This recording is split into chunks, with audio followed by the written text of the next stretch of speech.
नमस्कार, CA7 news channel के नए बुलेटिन में आप सभी दर्शकों का स्वागत है। मैं हूं मोहित कल्याणी और आइए नजर डालते हैं अब तक की बड़ी खास खबर। देश भर में आज सांसद द्वारा पारित 3 नए कानून लागू हो गए। भारतीय न्याय संहिता, भारतीय नागरिक सुरक्षा संहिता तथा भारतीय साक्ष्य अधिनियम लागू हो गए। मुजफ्फरनगर के थाना सिविल लाइन में तीनों आपराधिक कानून के विषय में जागरूक करने के उद्देश्य से गोष्ठी का आयोजन किया गया। इस दौरान थाना सिविल लाइन में पहुंचकर एसएसपी अभिषेक सिंह ने क्षेत्र के संभ्रांत लोगों के साथ जागरूकता गोष्ठी कर सभी को 3 नए कानून के बारे में जानकारी दी। एसएसपी अभिषेक सिंह ने मीडिया से बात करते हुए कहा कि औपनिवेशिक विचारधारा पर बने हुए पुराने कानून आईपीसी, सीपीसी और इंडियन एविडेंस एक्ट का आज पटाक्षेप हो गया।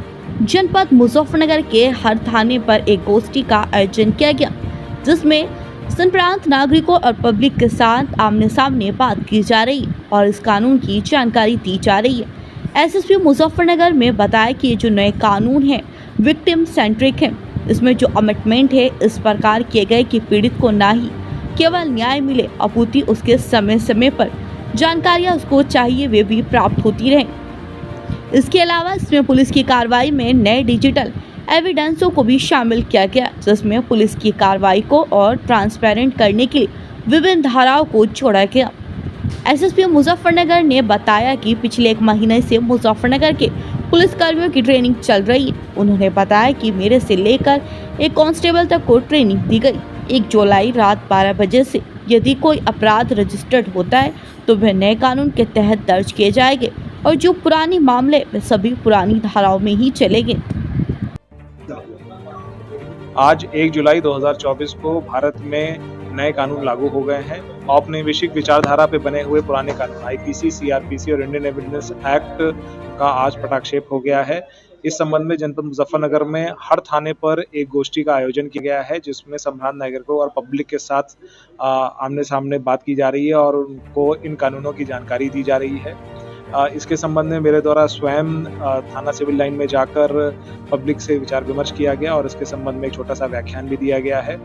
ये जो कानून है ये विक्टिम सेंट्रिक है और इसमें जो अमेंडमेंट्स हैं वो इस प्रकार किए गए हैं कि पीड़ित को ना ही केवल न्याय मिले अपितु उसको समय समय पर भी जो जानकारियां उसको चाहिए वो उसको प्राप्त होती रहें। इसके अलावा इसमें पुलिस की कार्रवाई में जो नए एविडेंसेस हैं, खासकर डिजिटल एविडेंसेस हैं, उसको भी शामिल करने के कानून बनाए गए हैं। इसमें पुलिस की कार्रवाई को और ट्रांसपेरेंट करने के लिए भी इसमें विभिन्न धाराएं हैं।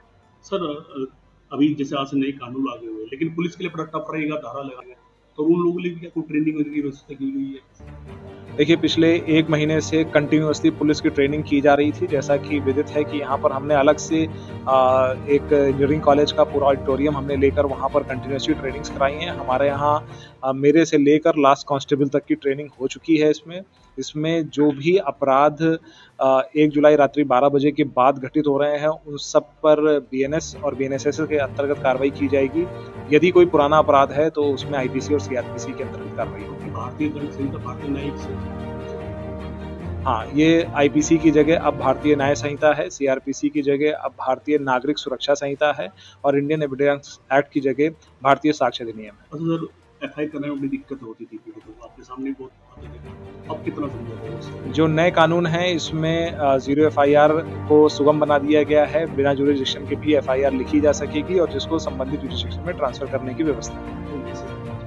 देखिए, इसमें ज़रूरी ये है कि ये एक आमूलचूल परिवर्तन है और ये हम सब की जिंदगियों को छुएगा। इसीलिए मेरा अनुरोध है कि एनसीआरबी के द्वारा एक ऐप बनाया गया है जो तीनों नए कानूनों का संकलन है, वो गूगल प्ले स्टोर और एप्पल स्टोर पर भी उपलब्ध है। उसको डाउनलोड करके उसके बारे में ज़रूर जानकारी कर लें, क्योंकि कभी ना कभी और कहीं ना कहीं स्थिति में हमें या हमारे परिवार के किसी भी परिवारजन को इसकी ज़रूरत पड़ सकती है।